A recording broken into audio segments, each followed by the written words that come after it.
My name is Paula Camperman. I'm the Outreach Program Manager for the Bennington County Solid Waste Alliance. I'm joined today by Scott Grimm-Lyon, who is our Program Manager of the Alliance and a Regional Planner for the Bennington County Regional Commission. Today we're going to talk about food scrap bans and how to get rid of our food scraps, and another way besides composting in your backyard or taking them to the transfer station. So we're going to talk about solar digesters, and we're here on the premises of the Bennington County Regional Commission today, and we're installing a solar digester for you to see how it's done and probably get some information to you that might pique your interest in maybe exploring this as a way to divert your food scraps. So we all know there's a food scrap ban that was put in place in July 2020, which was the first in the nation statewide food scrap ban. So that means we can't put food scraps in the trash unless you're composting in the backyard, where you can put meat and bones in the trash.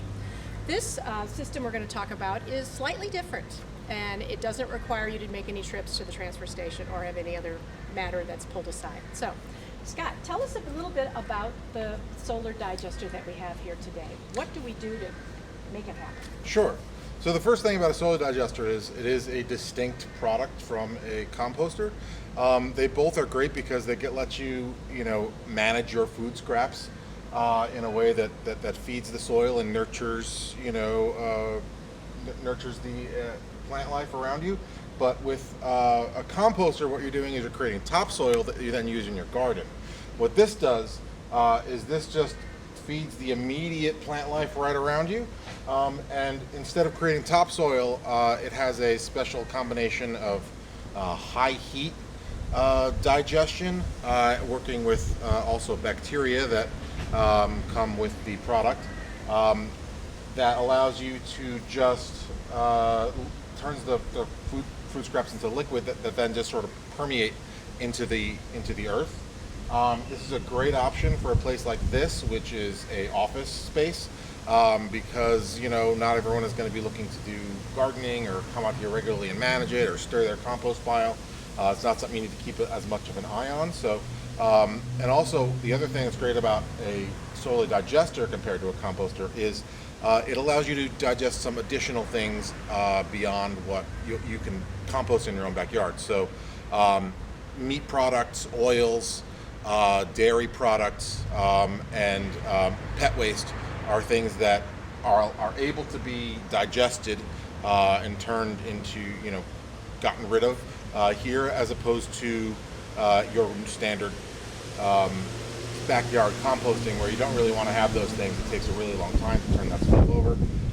So it's great for an office setting, like I said, because what we're going to be doing here is a lot of stuff, folks, with their coffee grounds and leftovers at the end of their lunches and stuff like that. And it also provides an opportunity for those of us who work in this office who there's a couple of folks who live in an apartment building. It's not easy for them to be able to do their food scraps as they are. They can bring their food scraps with them here to work and do it here as well. So what the components of this are pretty simple. There's only really 4 parts to this. It's a big green cone. This part is going to stick out of the ground. This part is going to go into the ground, and this part's going to go in between them.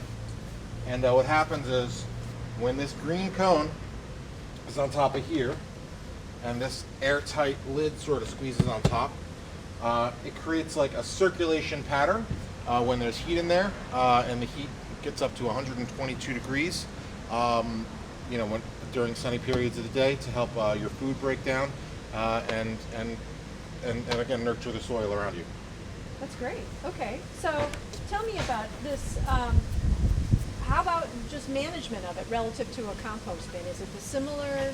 Do you have to turn things? What do you have to do with it? So one limitation is it'll only handle about 2 pounds of food per day. A compost, you can just keep stacking on more and more and just grow the compost pile a little bit bigger. If you have issues, you could just put some hay or some grass clippings and stuff like that.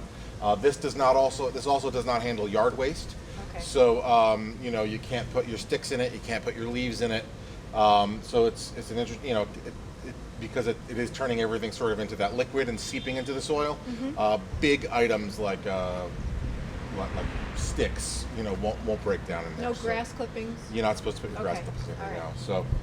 So that is also distinct from that, and also a good reason, think about it in an office setting, or maybe if you live in a duplex or someplace that has limited yard space, and you also are not doing your own landscaping, a green cone might be the right option for you. Okay, and then how do you manage it? What do you do once you get it in the ground? You're feeding food scraps to it. Do you have to turn it? Do you have to do anything to it? So it's pretty simple. The manufacturer recommends once every 2 years you sort of give it a look and see if the mud that you're creating, that's part of it, has creeped its way up this basket a little ways. If so, you pull it out, you dig it out again, you freshen up the hole, you make sure everything's good. But really, they say just once every couple of years you really have to maintain it. Otherwise, it's pretty hands-free. Sweet. Okay. And then if you clean it out or whatever, and you're kind of starting over, do you need to add enzyme again, or? So it comes with a little shaker packet here. So we keep saying enzyme, but it's very similar to the yeast you would have in your bread. This is a bunch of bacteria that are really good for digesting things on a cereal base, and it's almost like your Fleischmann's yeast. This is a bunch of bacteria that you would have, very similar to a little Fleischmann's yeast packet that comes with the product, and it comes with a little shaker bin to put in here. If you are not seeing it digest on a very fast, you can add more enzyme to it to help it digest faster. Although just based on the heat alone and the enzymes that exist in the air in the natural world, it should be able to activate normally. But this is a good way to make sure that it's a healthy biome that you're creating inside of your digester to help get rid of your food scraps.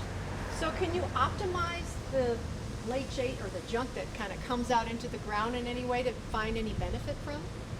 A lot of folks will put this in the middle of like a flower garden or a vegetable garden, and then all of the nutrients from that composting process will then leach into the grass around you. So what you'll see here is this tree will continue next to us is going to thrive a lot more, and these bushes are going to be very good at accepting this. The grass around the area is going to grow a little bit greener and more full. A lot of folks take that same thing and they'll put it in the middle of a flower garden, or they'll put it in the middle of a vegetable garden instead of composting. That's a similar way to get that benefit. So do they have a recommended, I know you said 2-pound limit. Is it like a set for a size of a family that is recommended, or number of pets in a household, or does it say how many people it supports on average, or you just watch for 2 pounds a day? 2 pounds is a decent amount of food scraps, especially considering that most of the things that we're composting are going to be your potato peels and your onion peels and things like that. 2 pounds, family of 4 or a household maybe even up to 6, that shouldn't be too much of an issue for it. Okay.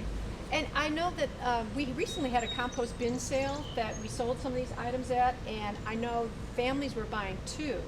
Is there any kind of space constraint as far as how far apart they should be when you set them up, or does it not matter? No space constraints as far as I can tell. The main thing is that the soil and the place you're putting it in has access to sunlight, 4 hours of sunlight a day, especially in the wintertime, to keep that internal temperature up and keep the bacteria in that healthy environment that they want to be living in.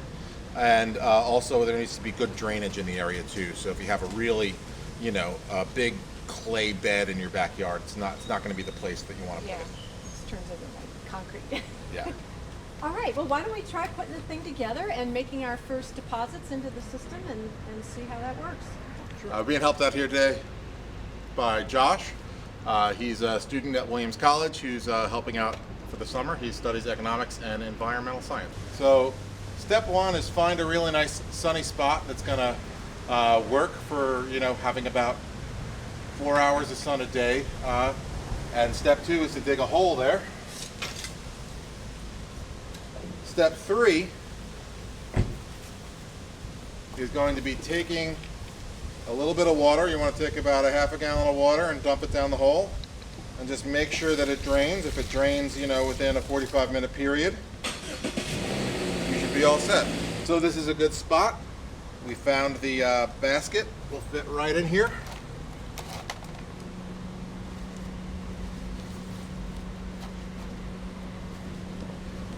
And the next step here is you put the black cone on top. And the main thing, we have to connect the black cone to the green cone with some screws first.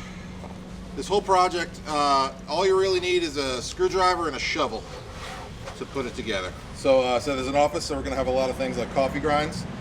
Paper filters are okay.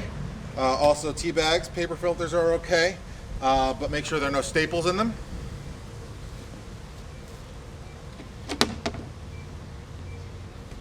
And like I said, pet waste is a thing. This is a BPI certified compostable bag, so this will work. And then we have our food scraps.